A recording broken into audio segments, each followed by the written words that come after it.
tao bilang maliit na kasangkapan, ginamit ng Diyos para maituwid yung kanilang maling paniniwala.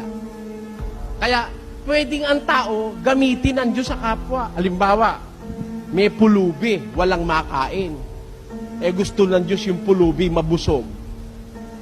Nakita nung isang merong pera, naawa, sabi ng Diyos, hoy, bigyan mo 50 pesos yan nang makaraos.